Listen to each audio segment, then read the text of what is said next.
Julian Council, Locked On Panthers podcast, joining us on the Heaster Automotive Group hotline. Julian, what's going on, man? Not much. I just love the transition, and I love everything you guys got going on here. The crumpled Yellow Pages OG logo. I'm like looking to see what's on your bulletin board back there, Joe. You got all three triangle schools. Yeah. So right now, like Giglio was the first to decorate. I mean, when this is all set, we got a mini fridge over here, a Keurig machine. I mean, when it's all said and done, we need a loft and it's a dorm, right? Yeah, that's what we're gonna end up having. But yeah, I put the cork board up because I couldn't decide what I really wanted to hang. So yeah, I got some pennants. I got some old EA Sports Network stuff. I got you probably can't see it in the shot, but it's an old Konami Sports with Blades of Steel, Double Dribble, and Track and Field 2. So I got all sorts of stuff. I got a Tecmo Bowl one that I got to find too that I can put up on the board. But hey, man, we're just trying to get like you, Julian. Yeah, look at that background. We're just trying to get like you, dude. I'm just trying to tap into your Panthers SEO. That's what it's all about, man. On Locked On Panthers. But it's interesting. Joe and I were actually talking about this earlier as it relates to how the Panthers have their own version of Hard Knocks. Every team has their own version of Hard Knocks that they put out on social media. They put it out on YouTube. And we talked about this with our friend Jonathan Jones earlier in the week, in that I feel like the Panthers truly understood how low things got at the end of the Matt Rule era, that they truly are putting on their best effort to bring people back. And I think it's working. I think there's actually optimism around this team for the first time in a long time, even more so than when Matt Rule got hired in the first place. Oh, it's summertime in the NFL. All 32 teams are out here slinging hope, and the Carolina Panthers are one of them. Yeah, man. I will say, though, they have done this the last couple of seasons where they have put out these behind-the-scenes kind of deals, like Camp Confidential during training camp, to just bring you inside, which, honestly, I feel like you get more out of that than you would get even if Hard Knocks had shown up to Spartanburg in any of these years. Yeah. And then this offseason's no different. I think the first offseason Matt Rule came, really, they were drumming up the drama of, will Cam Newton stay, will he go? Sponsored by Honeywell, of course. That's right. I remember that. They were like, did you see his Instagram video? Yeah, let's call him. And I'm like, oh, what's going on? I remember that. Yeah, which wasn't great when you look at it after what happened, that they're sponsoring the drama of getting rid of the most beloved quarterback in franchise history. I don't know. Maybe there's some people who love Jake Delhomme more, but we understand what Cam Newton was able to do here in Carolina. But there's hope. And it happens when you have a coach who was by far the worst coach in franchise history, that had no business being here in Carolina. And you knew after year one, when Teddy Bridgewater, who doesn't talk trash about anyone, went on that podcast with Patrick Peterson, Brian McFadden, and told him, we didn't even practice red zone, man. And then when you look back at the stats and you see that they were 28th out of 32 teams in the league, kind of checks out that they never practiced the red zone drills. And then when they decide, hey, we want Sam Darnold, then it's like, okay, this thing is just not going to work out no matter what they try to do, what defensive players they sign, and how good that defense may look. There really was no hope. And now you have an NFL coach who has actually won in the league despite all of the nonsense he dealt with in Indianapolis, and you have a quarterback that's no longer doing the whole, hey, Matt Stafford, please come here. Deshaun Watson, please come here. Okay, I guess we'll just settle for Sam Darnold and Baker. And, maybe Matt Corral, we can sell that. Now, there's actual hope here in Carolina, but there's also hope in the other, 29 cities in the NFL? Mm-hmm. At the risk of correcting you in real time, Julian. Oh, no. You said after the first season, oh, no. Oh, no. The fake punt against Tampa, I think it was the second game. I was like, hey, do you know who you're not playing? Tarleton State. You ain't at Baylor anymore. Yeah. This isn't an off week. This is the NFL. You can't effing coach. Get out of here. So no patience from you, Julian. But I'm a 3-second guy. If I can figure it out in 3 seconds, I don't think we're gonna get that with this coaching staff. I mean, and that's the whole point of this coaching staff. They've already done the smart thing and said, hey, here's our starter. Yeah. They named the starter. Even though it's obvious, but they still did it. So, well, they're still trying to tell everybody that, okay, well, it's just another step along the process. Sure, like, bro, that's fine. And you didn't put Bryce out there to tell him come August that, hey, actually, you're not going to start. I still want the Panthers Twitter account to troll everybody and do a Chicago Bears QB1 for Andy Dalton, but that would set the internet on fire. All right, so we can roll our eyes. I'm with you on that, Julian. We can roll our eyes on how they've gone through this process. I love Julian's skepticism. Look at that. He has years and years and years. I know. Like he's built so in for close. this sort of He's thing. closer to it. He's so He's close like- to it, man. He's like, you two are excited at the smallest, the lowest of hanging fruit. Yeah. Come on, Julian's guys. Julian's like, man, I'm tired. I've been through the wars, man. I sat there and watched man. 1 in 15 as a kid, like with season tickets, going to every single one of those games. Brutal. I've been through the ringer. Brutal, absolutely brutal. But okay, we can roll our eyes to how they've gone through this process. But when you're bringing in a rookie QB that has some serious questions in terms of his stature, I like how they're doing it. I like how they're just kind of slowly setting it up. And he's going to start week 1. So I guess the real question is the offensive line good enough? And have the pieces that they've added in the absence of DJ Moore to get Bryce Young in the first place, are they going to be good enough to help Bryce Young overcome any of these potential issues that he might have? Yes, and I'm not quite sure. So Okay. yes to the offensive line, where I honestly feel like in one offseason, that went from arguably the biggest weakness on this team, outside, of course, the quarterback, to now maybe the greatest strength that the Carolina Panthers have. Ike Ekwonu, who, of course, y'all are familiar with, having been at NC State, Charlotte kid, was fantastic last year as a rookie. And he was the first left tackle the Panthers have had who started every single game since Matt Khalil back in 2017. And That's amazing. Coincidentally, back in 2017 is when the Panthers last went to the playoffs. So being able to have your primary left tackle healthy helps, because the last couple of years they've dealt with injuries from guys like Darrell Williams to Cam Irving to Russell Okung, who wasn't even that bad of a player. But when you're out there trying to figure out week in and week out who's actually going to be playing for you, and there's a little carousel and turnstile there at the position, it doesn't help. I thought Brady Christensen was fine at left guard. Bradley Bozeman, who I felt like was a key signing or key re-signing for them, was good at center once he stepped in for Pat Elflein. Austin Corbett, though, really good, but he's going to be out start out the season after tearing his ACL week 18 in New Orleans. Cade May should be filling in there at right guard. Overall, I feel like he'll be fine there. And then Taylor Moton, he's just been Mr. Reliable on the outside of right tackle for a while now. So the offensive line, I have no concerns about their ability to protect Bryce Young. I do have a lot of concern about who he's going to be throwing the football to. Now, going into the offseason, the Panthers already had one of the worst receiving cores with DJ Moore. So you think about it, in the final 12 games of the season, when McCaffrey's in San Francisco, Robbie, now known as Chosen Anderson, was traded, even though he didn't give the Panthers really anything his final 2 years there, or I guess a year plus there.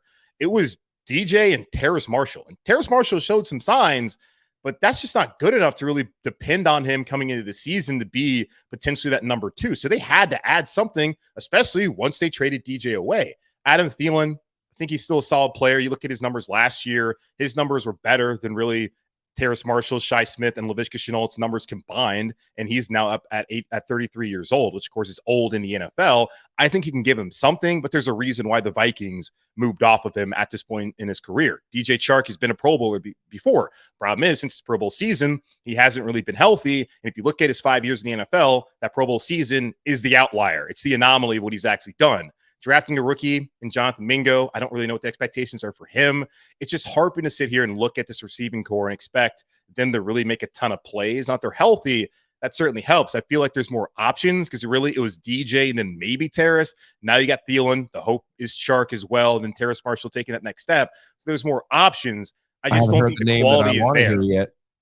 I don't think the quality is there for a rookie quarterback. Like, you look at the same situation in Houston. I feel like the top 2 picks have collectively the worst pass catchers in the NFL. Now, what helps Bryce Young, though, is you have Hayden Hurst here. There it is. And Sam Darnold didn't have Hayden Hurst. There Teddy Bridgewater didn't have a Hayden Hurst. Baker didn't have Hayden Hurst. PJ Walker, having that safety valve, that will help him. Also, Miles Sanders hasn't done the last couple of years. I don't watch a ton of Eagles games, but his rookie year had 500 yards receiving out of the backfield. So bringing those guys in helps to kind of subsidize the fact that your wide receiver core is not very good. The scratch off too with Minga. Yes. So I think the O-line's good. The wide receivers leave a lot to be desired. Yes. But overall, there's a better group of pass catchers here than what they've had probably since 2020. Bigger issue wide receiver group or the cornerbacks? I gotta say cornerbacks, because I think there's enough at wide receiver just as an option wise where they can be fine. Corner, if anything happens to J.C. Horn or Dante Jackson, which has been the case the last couple of seasons, and you can make the argument. Yeah, and I don't want to be like that, but it's you have it's to deal football, with man.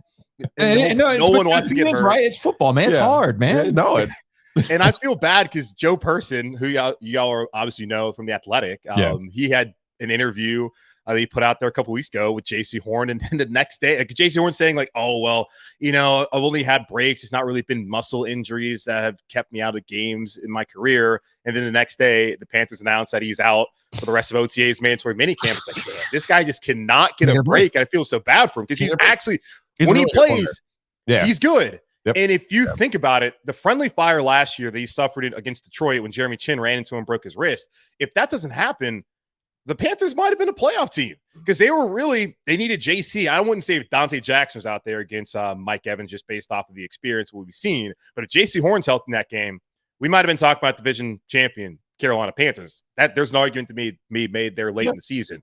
But Dante has not been healthy since 2020. He had the turf toe, which he battled through. He had the hamstring in 21, now the Achilles, and a guy with that kind of speed and now getting a little bit older, I just don't know how he's going to bounce back from that.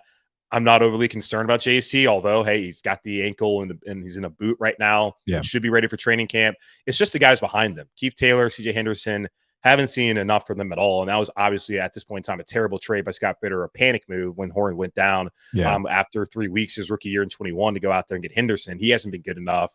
And I don't know if there's enough depth there to be confident if one of those guys goes down. I don't know. There isn't enough depth there to feel confident. And I don't know if they can find somebody off the street. Like maybe after roster cutdowns, they can add somebody that can help them, which they did in 2020 for Sewell Douglas, who's gone on to be a pretty good player in Green Bay. Mm-hmm. But it's not necessarily what you're aiming to do heading into the season.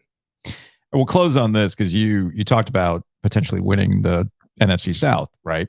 And there's a butterfly effect from that. Let's say they do it.